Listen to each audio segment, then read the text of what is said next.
Senator Ossoff.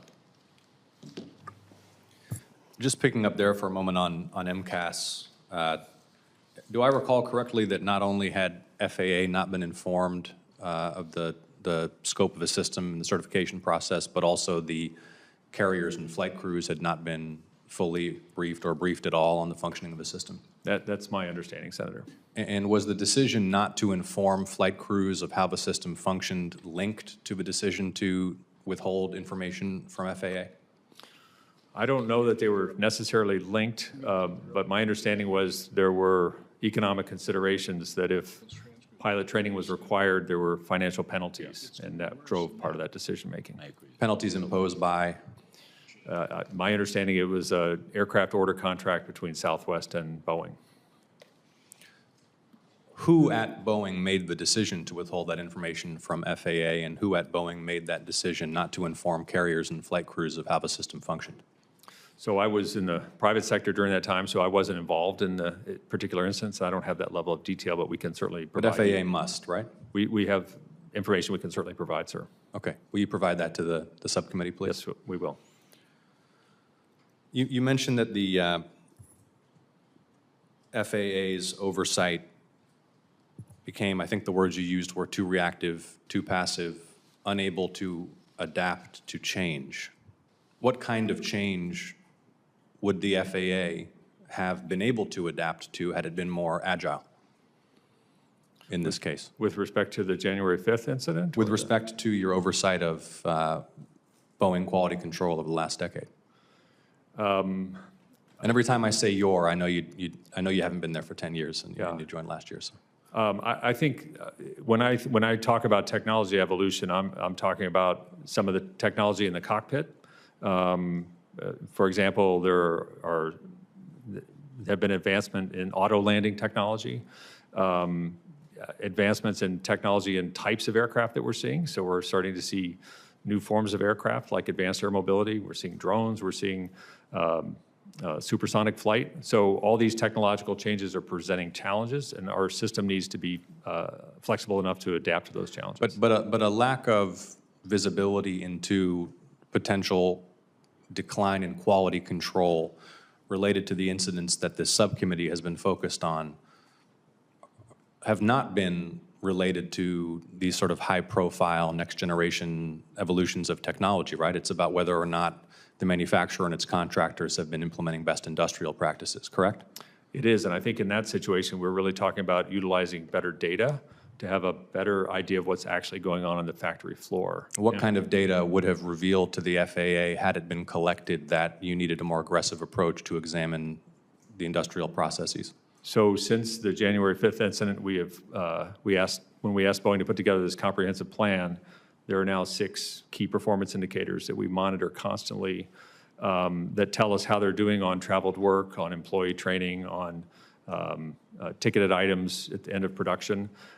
Those metrics give us a very clear picture of the health of the company. So if those metrics move into the yellow, we know there's a concern. If they move into the red, we know we have a serious concern. And when you look retrospectively at the period of concern, was there a decline in those metrics? We just started the metrics this year. Well, how'd you determine that those are the things that you needed to track? We looked for metrics that would reinforce the comprehensive plan. So there were certain changes we wanted to make, and for traveled work is a perfect example because that was a big Forgive me, issue. Administrator, here's what I'm driving at. You said that FAA was too static or passive in its oversight, that it was unable to adapt to change. What specific change at Boeing or its suppliers was FAA unable to either identify or able to identify and unable to adapt to? Well, I think in this particular case, the degradation of the quality management and safety management system. When you certify the airworthiness of an aircraft, you are also certifying the production line, is that correct? No, I mean the production line has been certified. So when changes are made to the production line, when changes are made to manufacturing processes, but the airframe has not changed, are you alerted to that? Does that trigger some kind of inspection or examination or recertification related either to the airframe or to the production line? It depends on the magnitude of the change, but there should be, a manufacturer would have a risk analysis process that would run, and that would happen before any changes were made, and we would have visibility into that. There have been some high-profile, catastrophic Airbus accidents in the last 15 years. Air France disaster related to the design of the flight control inputs for the two pilots and a stall that resulted. So there have been significant safety concerns as well on the other side of the Atlantic. How does the European approach to fulfilling the same obligations that you have for safety differ from the U.S. approach? In what ways might it be better, and in what ways might it be inferior? I don't know. I don't have specifics to share with you on that. I can say that we do benchmark against, for example, number of airworthiness directives and that type of thing, and we seem to be largely tracking along the same lines. But I can follow up with any additional information. You don't have a sense of how, philosophically or by design or the structure of your authorities, EASA or FAA take different or similar approaches to certification and inspection? I don't, but I can follow up with you on that. Okay.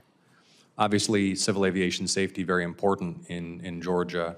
100 million passengers went through Hartsfield-Jackson last year. This matters a lot to my constituents.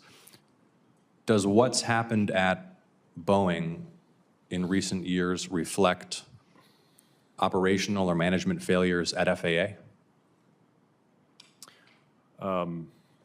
It depends on what you're referring to specifically. I think with MCAS, I wouldn't necessarily say so, but we did not have. I think what I'm referring to. So I think that the events that we're, the chairman, the scope of the inquiry, as I understand it, we have